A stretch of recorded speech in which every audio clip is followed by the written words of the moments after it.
Welcome back to Business, and we are at the business moment. We are asking the questions: what headlines are you waking up to this morning that are affecting the way it is in which you live in this country or do your business in this country? Gentlemen, I just want us to talk about something really quick this morning before we get into the major headlines this morning. Collins, it is now clear that we are losing another 124,500 bags of maize in the National Cereals and Produce Board.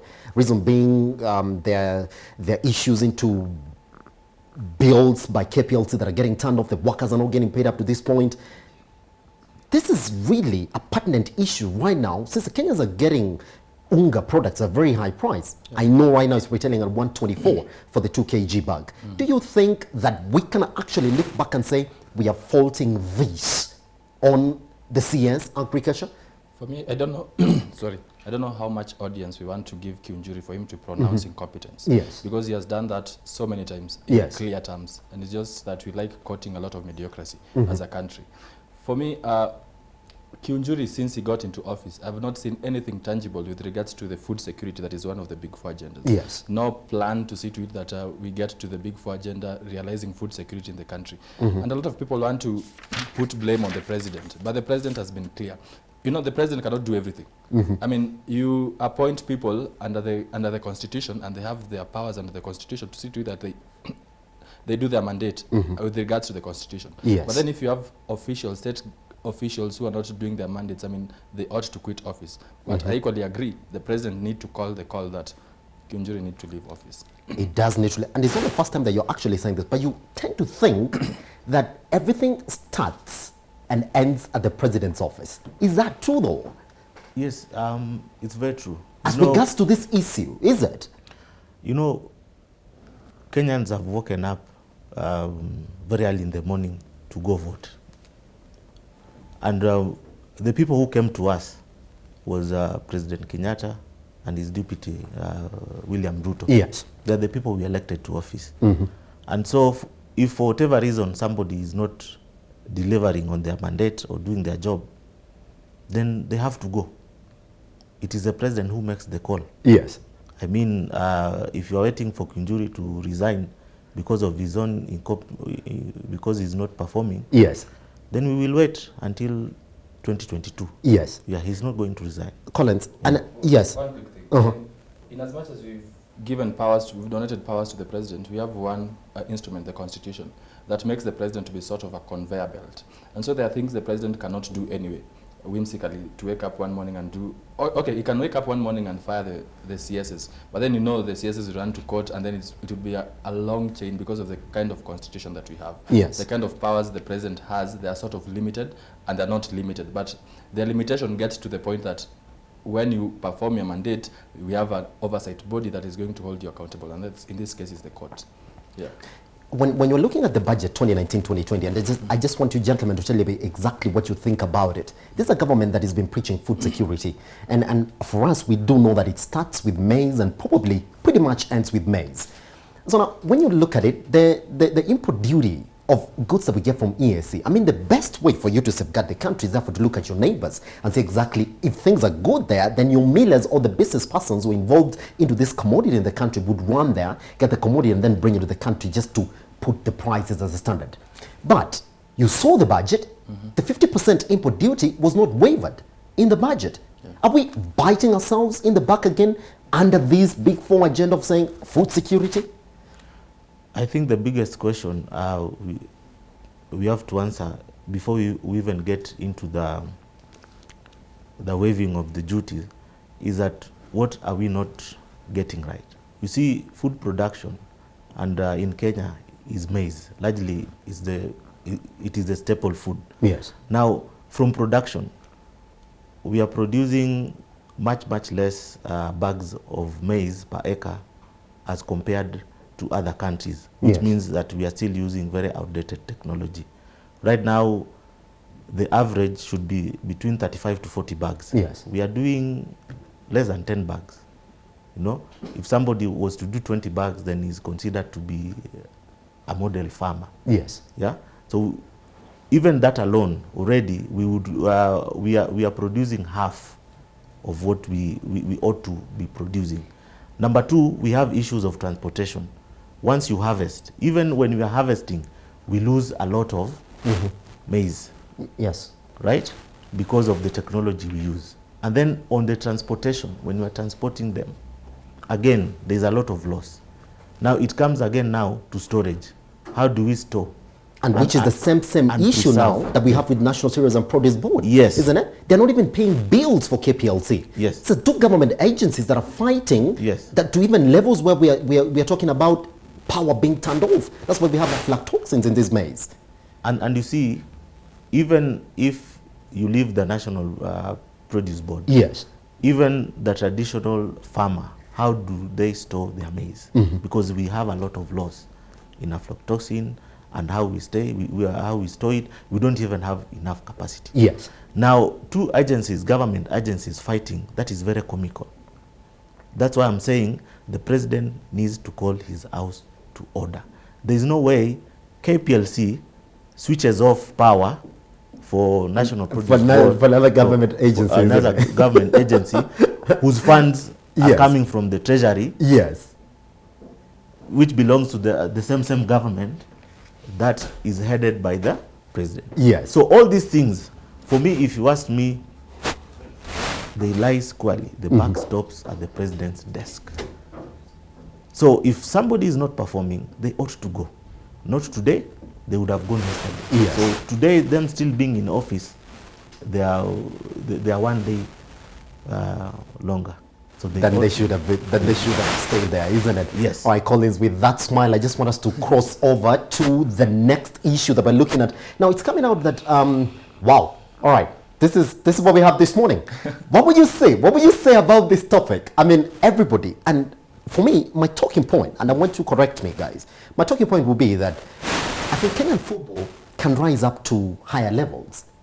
But then I want us to talk about what happened at AFCON 2019, because we were pretty much kicked out. We didn't even make it past the group stages. But at the back end of that, you find that now Sharks is really represented as really good. They beat Everton yesterday. And the attendance, I just want us to get to that, 64,000. Do you think that if we got proper management and selling of football in the country, we would have that would therefore turn out to help the clubs in this country and also push the Kenyan Premier League to a higher level? Yes, I believe so. Yes. And we've seen it before.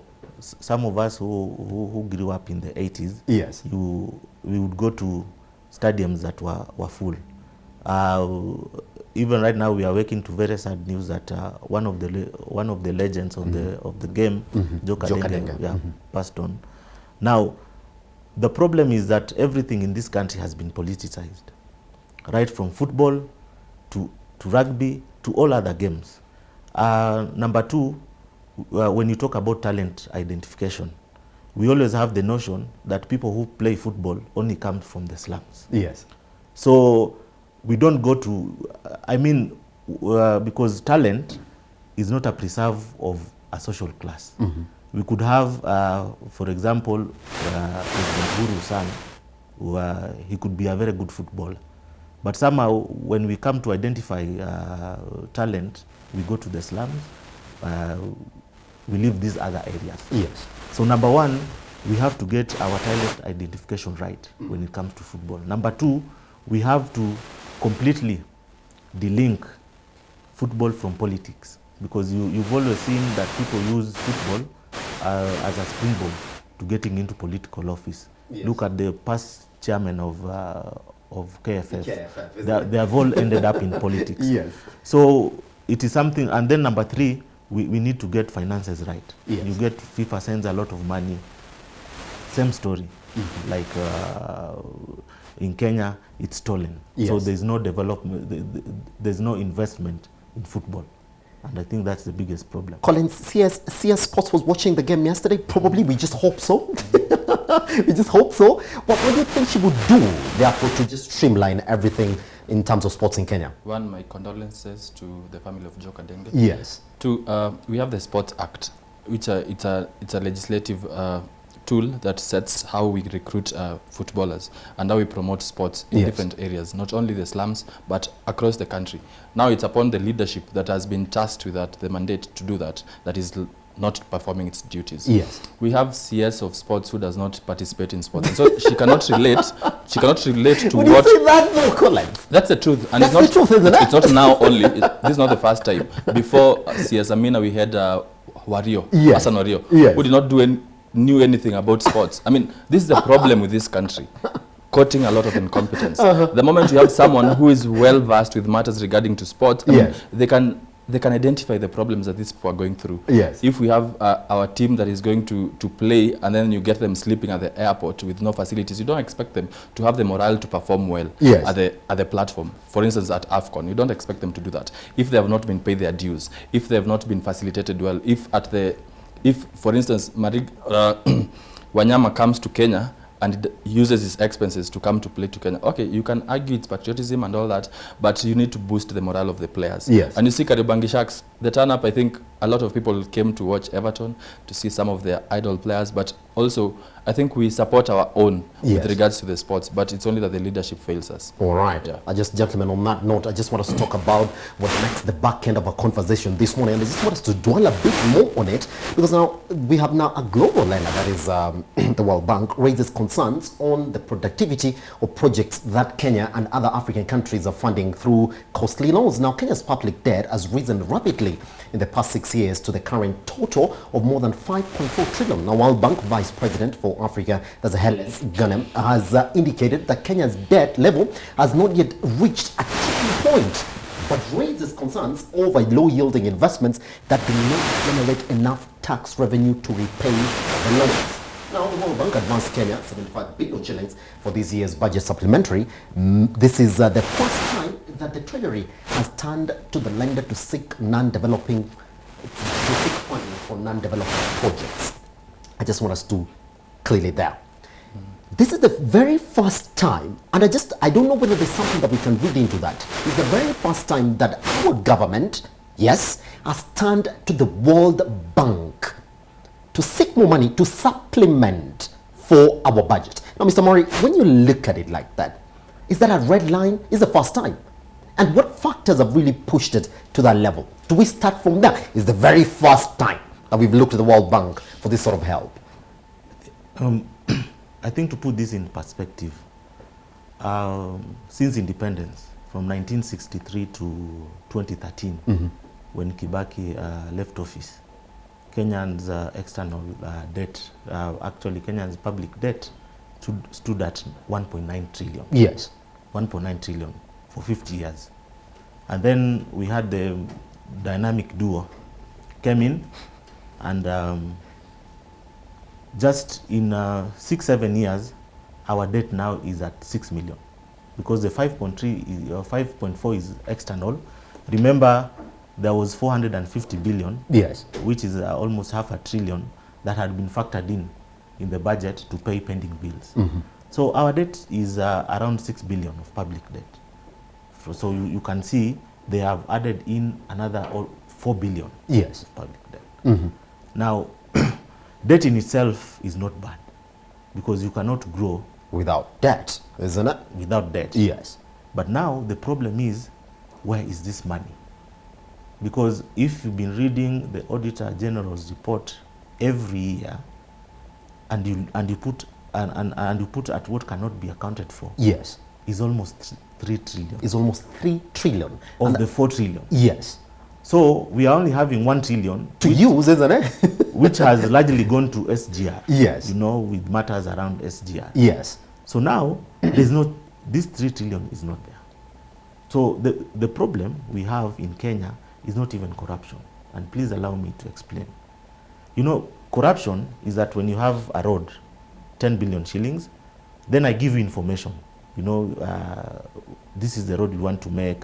It will have 10-foot bridges and all that. Yes. And so you have an advantage in the bidding process. So you do the road, people get value for money. So it's very hard to detect corruption. But what you have in Kenya is outright plunder. Because a dam is approved at 40 billion, 21 billion is paid, and not even a single grain of sand has moved, and that money is not there. So this 3 trillion needs to be brought back, because this is money that has been plundered, has lined people's pockets and accounts. Yes. And the beauty of it is that any money from the financial system can be traced. If today you appointed a forensic auditor, anybody, they will be able to see that this money moved from this account to so-and-so's and so-and-so's account. So Yes. so we need to bring this money back so that it can actually do whatever it's supposed to do in the economy. Yes, Collins, I just want to bring you in at this moment. Now, this is a man who's speaking from an observatory point of view. Yeah. I mean, if you ask World Bank to tell us how we've been spending this money, they'll pretty much not tell you. For them, they're looking at it like that. They're observing the economy and saying, look, you've taken this amount of loans, and from this amount of loans, you should pretty much expect this.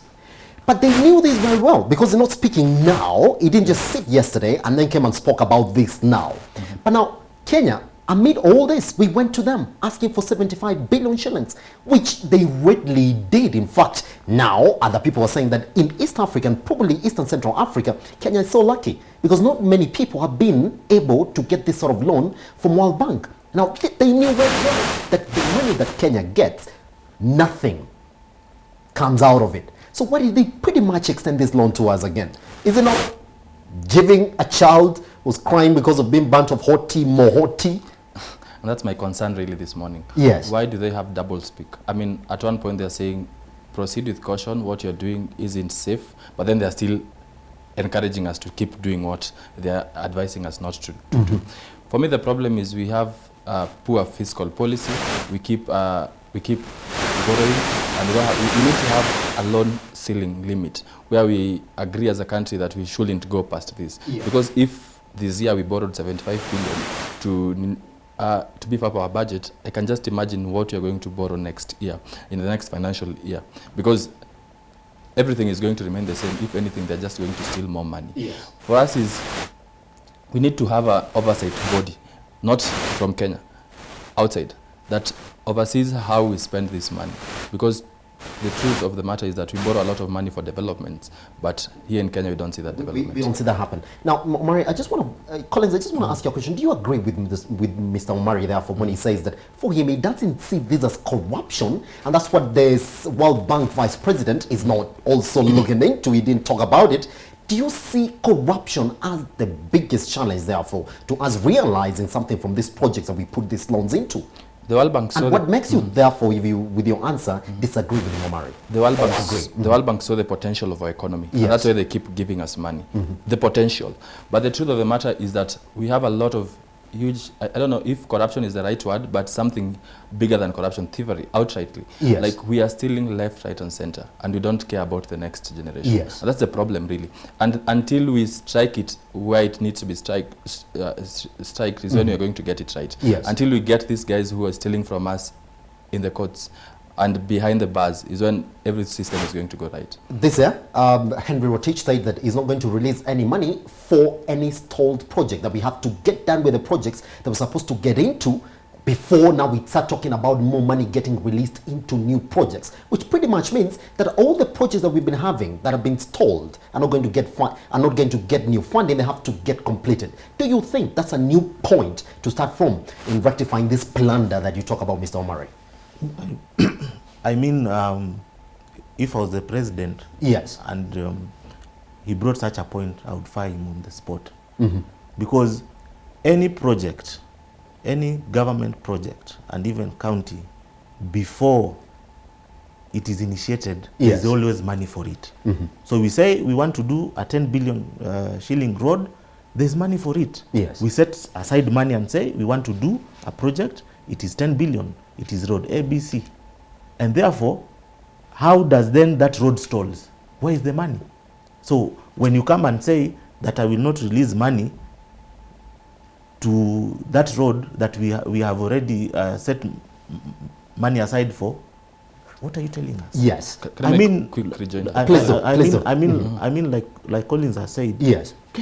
get these thieves to court and let them refund this money. Yes. Yeah. I appreciate Rotich's idea, this is the case. I mean, we have a lot of officials and members of parliament and government, for instance, governors who come into office, launch big projects, but then when they leave office, their project has stalled. A new governor comes on board and starts a new project. And that project has been stopped at 2 billion and it was allocated 10 billion. A new one comes on board with another budget of 10 billion. And this is why we are losing a lot of money. I mean, this idea of stalling projects until their completion is the right idea to stop and curb the plundering of finances. Now, gentlemen, since we're talking about this, I just want us to attach this to the next topic that we actually have this morning.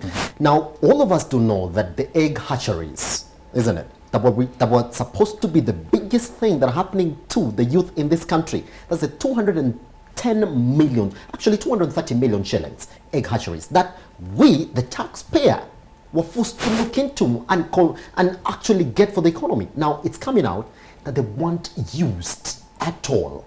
They were not used at all. And now they are obsolete, meaning they're going to get disposed of at cheap throwaway prices. Now, me and you, when you look at it, I mean, this is money that has come from the taxpayer's pocket. And since we're talking about this, the government or the parliament didn't pretty much question why they were not distributed to youth groups across the country.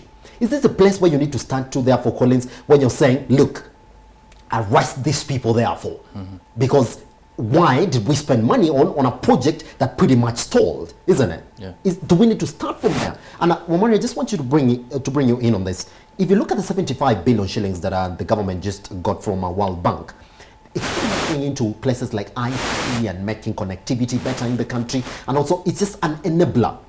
Should we say, no, this money should have been used for something else that the economy really needs, as opposed to talking about ongoing projects that you want to really make sure they go forward? And that's pretty much the big goal, isn't it? Actually, the 75 billion is money for non-development. Yes. It is not for any development. I think it is for recurrent expenditure. Because in government, it's either recurrent expenditure, what you need to keep moving, fueling your car, paying salaries and things like that. And then there's development.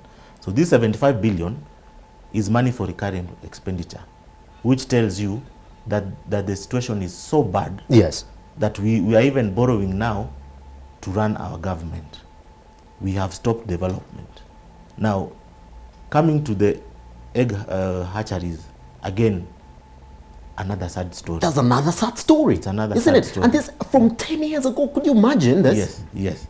And you see, again, this is people came in. They looked at opportunities to make money, because even right now, those hatcheries, we are paying 1 million shillings just to get them stored, isn't it? Just to store them. And then now, why do you want to auction them? Why can't you take them to the youth groups that they were intended for in the first place? Isn't it? And why were they not taken to them in the first place? Exactly. Again, the buck stops with the president.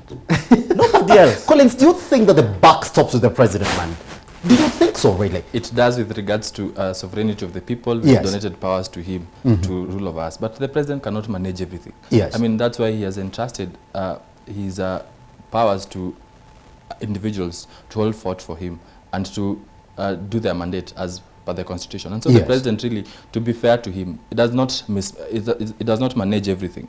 With regards to the hatcheries, I mean, it's a sad thing for me as a youth, because people have taken the issue of the unemployment of the youth to be a blessing in disguise for them. It's an opportunity for them now to come up with projects that make sense to them, but there are avenues for them to benefit themselves. And that's so malicious of them. I don't understand why they should not still take the hatcheries to the youth groups that they wanted to take to, because they still exist. If anything, there are a lot of other more youth groups that have come on board. So I don't know why they should dispose them off. And I don't know why we are still paying 1 million to keep this hatcheries. Which means it's a cost us more than 10 million, therefore, just to have them stored for over 10 years, isn't it? To be fair to the president and to be honest, the buck stops with Kenyans. It does stop with the Kenyans. We're not angry enough, and we like quoting a lot of mediocrity. All right, pretty much. Gentlemen, just want us to touch on the next one. Very quick now, the Nairobi Securities Exchange listed banking group, that is Equity, is set to buy a 62% stake in Bank Popolare de Rwanda and take full ownership of, that is the Bank ABC Tanzania. All right, and Atlas Mara, Zambia, in a share swap deal of around 104.4 million. All right, that's around 107.7, that's 10.7 billion Kenyan shillings. Now, the operation in Rwanda has a staff of about 1,000, followed by Zambia, that is 831, Tanzania 532, and Mozambique 278 in a year. As December, according to disclosures, Atlas Mara's latest annual report, Equity had 6,318 employees in the same period, making it the largest employer among banks ahead of KCB Group, whose staff stood at 6,220. Now, the banking sector in the country, when you ask the banking experts, they will tell you that the banking sector is overregulated. I mean, just the other day, Barclays CEO was saying that this is going to affect the performance of the banking sector in the country. Regardless of that, we've seen KCB and Equity actually now start going regional. KCB is just about to just acquire National Bank of Kenya. We don't see exactly how it turns. But now Equity is really now jumping there. KCB is also jumping into that same level. So, Mari, is it just the banking sector in the country is overregulated? I think, first of all, this is a story that now makes me smile. Yes. And makes me proud to be Kenyan. When I see such an entrepreneurial story that a Kenyan bank now is going regional and will soon be Pan-African. Yes. Remember, Nigeria and Benin just signed into the African Continental Free Trade Area. That's a free trade area. That is going, right now the only country that is not there is Eritrea. Yes, as we wait for other countries also to ratify the deal, isn't it? Yeah, yes. But 54 of the countries have signed. Yes. And so this is very encouraging that Equity is going out there. And I mean, the sky can only be the limit for them right now. And I think I would like to meet Dr. Mwangi just one day to shake his hand. Just shake his hand, isn't it? For this. But coming to the point that our Kenyan banks overregulated, isn't it? Overregulated. Yes. I mean, when is regulation enough or not enough? Because remember, this is depositors' money. Yes. It is not their money. You saw that Imperial Bank, over a period of time, with CBK regulation, managed to siphon 38 billion. Yeah, in just a period of 13 years, man. Yes. Yes. You have seen stories with Chase Bank. Yes. And so, I've worked in a bank before. And all these rules you are seeing about money, and they have always been there. It's only that we've never had someone who is as strict as the current governor, Njoroge, to enforce them. Yes. So he's not doing anything new. There has been no new legislation or anything else apart from the red cap, which is a totally different thing. But on the do's and don'ts of the banks, they have always been the same. That if you come with 10,000 shillings, you just need to tell us the source that is verifiable with supporting documents. Yes. I mean, if I was doing legitimate business, why would I be afraid? Yes. Even if somebody transferred 1 billion shillings. So you don't think that it's overregulated, isn't it? No, I don't think so. Collins, at the back end of this, isn't it? Kenyan banks, especially in this economy, there have been massive staff layoffs. Yeah. And that's the same thing that Equity is going to do, because it's as if now the working model is acquire the bank, get into the banking sector, find cheaper ways of making money. Do you think that's a good model and it's going to work regional for these banks? Because that's the only way now. I sort of think the banking sector in Kenya has been overregulated. Yes. In my perspective, and it makes it hard for them to flourish. That's why they're looking into acquisitions and mergers outside the scope of Kenya. Now they're going regional. Yes. Because of the bottlenecks that they're facing here, now they've been able now to advance to places now that they can flourish. Would somebody say yes, despite you talking about that, that because they're doing good locally, it's good now for them to expand? But if they're doing good locally, they shouldn't be laying off staff. Yeah. Is it finding good ways to be profitable? Yeah, I know for people who've been listed with NSC, they struggle with managing their staff, managing profits, managing returns, all that. And I don't know why for the Kenyan companies they've resorted to laying off their staff Yes. as a way of maintaining themselves. It's not a good platform. Why should we lay off staff then launch into another region? Yes. It doesn't make sense to me. I think about laying off staff. You know, these are companies that are run by shareholders who expect a return. Yes. Now remember, there's technology. Today, you would hardly step in a bank. Yes. If you wanted money, you go into account, go to the app or USSD, get money into your account. Yes. So it is just about we are advancing. That's why some of these roles are being redundant. Yes. Because why would you need 20 tellers, for example, in a banking hall when nobody is going in? Yes. Right? Why would you need very many credit analysts when right now you have tools that when you feed in the customer's data, yes, it's able to give you their credit risk. Yes. So I think also we now need to get into, because you see with IT coming in, that we are going to need a lot of programmers, IT engineers, IT technicians. So that is where the jobs are. Yes. So the banks are fine. I mean, you're not going to tell me to employ 20 people that yes, I don't need just because I want to maintain face. Yes. Yes. Gentlemen, we only have 30 seconds for this. Yes. Just one response. I know I'll call you back so we talk about this. 30 seconds. So I'm going to start with you, Collins. The energy sector, KPC, KPLC, isn't it? Now, no manager at the helm, and there seems to be so many problems in merging of these companies. As if CEOs don't just want that job, or someone who goes in will be kicked out in just a few. What do you think is going on? And when they're kicked out, they run to court and yes, they get compensation. Yes. And I think that's for them is what they want. That's what they because want. Because now the MD, who I think it's Ken Tarus, yes, is going to be paid about 10 million because he's out of office. And I think we need to amend the civil society, not civil society, civil service bill, yes, that to see to it that if we are going to have positions that are not yet filled, we need to fine the organization, the yes, society. Mr. Wamari, interim bosses who come in just to hold these positions, there seems to be going round and round, and these are two major sectors in this country. What do you think is going on? Just 15 seconds. I think it's politics. Politics. Again, the leadership needs yes, to take control. Yes. Yes. All right. Yeah. No more time.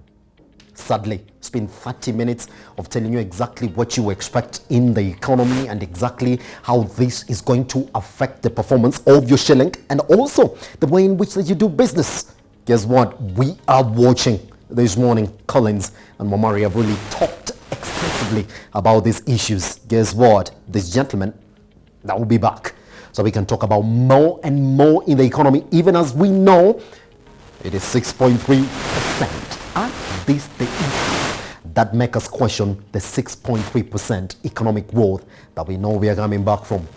Business and takes a short break. Once we come back, more business issues on Metropole sector trends.